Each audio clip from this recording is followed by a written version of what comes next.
আপনারা কি জানেন সহিহ আকীদা কাকে বলে? হ্যাঁ, সহিহ আকীদাকে বাংলায় কি বলে? বিশুদ্ধ আকীদা। বিশুদ্ধ আকীদা, কারণ আকীদা বিশুদ্ধ হতে পারে আবার বাতিলও হতে পারে, নাকি?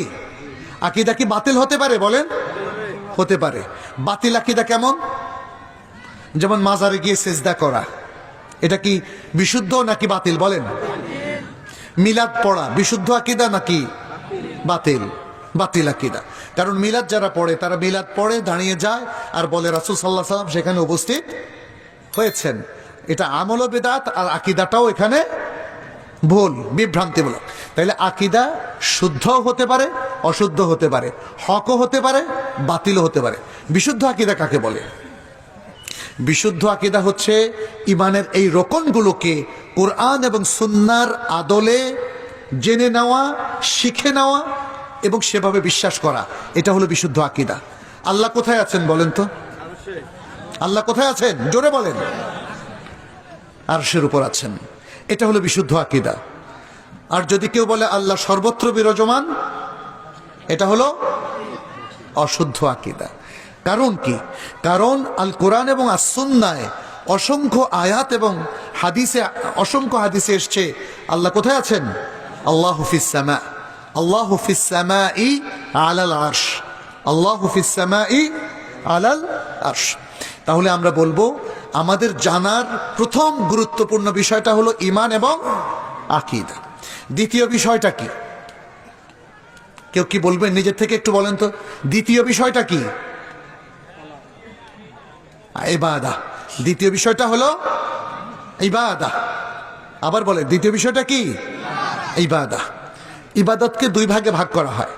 একটা হলো স্পেশাল ইবাদা, আল ইবাদাত আল খাসা, স্পেশাল ইবাদা, যেমন সালাত, যেমন রমাদানের সিয়াম বা রোজা যেটাকে আমরা বলি, যেমন হজ, আরো যেমন কুরবানি, উমরা, যাকাত, সাদাকা, তাই না? এই যে সমস্ত ইবাদতগুলো কোরআন হাদিস আমাদেরকে স্পষ্ট করে শিখিয়ে দিয়েছে। যেমন সালাতের কথা যদি আমরা বলি, সালাত কার জন্য পড়তে হয়? আল্লাহর জন্য। সালাত পড়ে কি ব্যবসা করা যায়? মানে ধরেন দুনিয়ার গরজে কি কেউ সালাত পড়েন? না। এই যে সিয়াম, রোজা রাখার কথা আমরা বলছি, রমাদান মাসের সিয়াম কার জন্য রাখতে হয়? আল্লাহর জন্য। সিয়াম রাখা কি দিয়ে কেউ ব্যবসা করতে পারে? পারে না। তাহলে দেখা যাচ্ছে ইবাদতের মধ্যে এক প্রকার ইবাদত যেটা কোরআন হাদিসে উম্মার উপর ফরজ করে দেওয়া হয়েছে, এটা হলো বিশেষ ইবাদত। এটা হলো বিশেষ ইবাদত। এগুলোকে পালন করার জন্য আমাদেরকে রাসূল সাল্লাল্লাহু আলাইহি সাল্লামকে অনুসরণ করতে হবে। তার সুন্নাহ অনুযায়ী সালাত পড়তে হবে, তার সুন্নাহ অনুযায়ী হজ করতে হবে, তার সুন্নাহ অনুযায়ী উমরা করতে হবে, তার সুন্নাহ অনুযায়ী কুরবানি করতে হবে। তাহলে সমস্ত ইবাদত কাকে অনুসরণ করতে হবে? রাসূলুল্লাহ সাল্লাল্লাহু আলাইহি সাল্লামকে। আর কার জন্য ইবাদতগুলো করতে হবে? আচ্ছা, আমরা কি কোনো ইবাদত আল্লাহকে খুশি করার জন্য আর কোন ইবাদত রাসূলুল্লাহ সাল্লাল্লাহু আলাইহি সাল্লামকে খুশি করার জন্য করতে পারি? জি, কেন? যদি রাসূল সাল্লাল্লাহু আলাইহি সাল্লামকে খুশি করার জন্য ইবাদত করি, তাহলে সমস্যাটা কি বলেন তো? কি হবে? এটা শিরক হবে। কারণ আল ইবাদাতু লা তুসরাফু ইল্লা লিল্লাহ, সমস্ত ইবাদত আল্লাহ ছাড়া আর কারো জন্য করা যায় না। অতএব সেটা নফল হোক, মুস্তাহাব হোক, সুন্নত হোক, ফরজ হোক, যাই হোক না কেন, সমস্ত ইবাদত কার জন্য করতে হবে? জোরে বলেন না, কার জন্য? আল্লাহর জন্য। কিন্তু ইবাদত পালন করব কাকে দেখে? রাসূলুল্লাহ সাল্লাল্লাহু আলাইহি সাল্লামকে দেখে। তাহলে এইটা মনে রাখতে হবে। আমাদের ঈমান না থাকলে ইবাদত কি কবুল হবে? তাইলে প্রথমে ঈমান থাকতে হবে।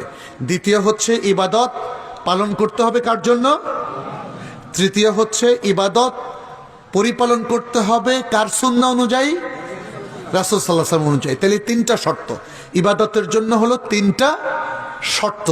এই তিনটা শর্তের কোনো একটা শর্ত যদি মিস হয়ে যায় তাহলে ইবাদত কবুল হবে না। প্রিয় ভাইরা, এরপর আসি ইবাদতের দ্বিতীয় কিসম। ইবাদত আমরা বলেছি কয় প্রকার?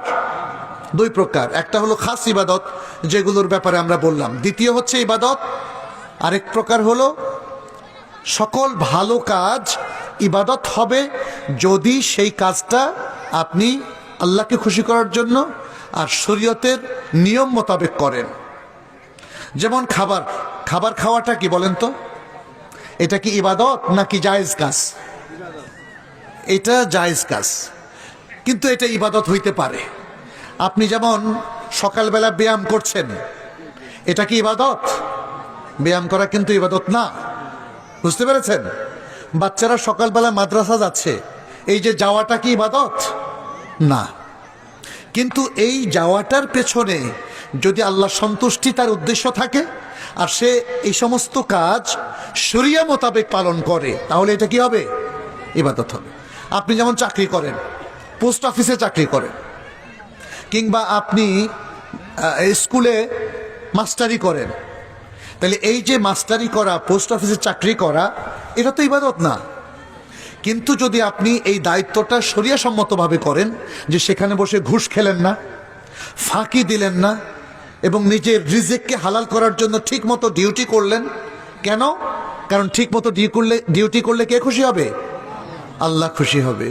তাহলে এইভাবে করার কারণে এই জায়েজ কাজটা আপনার ইবাদত হয়ে গেল, আপনার খাবার দাওয়াটা ইবাদত হয়ে গেল, আপনার ব্যায়াম করাটা, হাঁটাটা ইবাদত হয়ে যাবে যদি এই সমস্ত কাজে আপনি দ্বীনের ভালো করা, মানুষের কল্যাণ করা, মানুষের উপকার করা, দ্বীনের দাওয়াতি কাজ করা, এই ধরনের ভালো উদ্দেশ্য আপনার থাকে, আল্লাহর কাছে সওয়াবের আশা করেন এবং শরীয়ত লঙ্ঘন না করেন, তাহলে দেখা যাচ্ছে যে এর মধ্য দিয়ে আপনি সমস্ত সাধারণ কাজকে ইবাদতে পরিণত করলেন।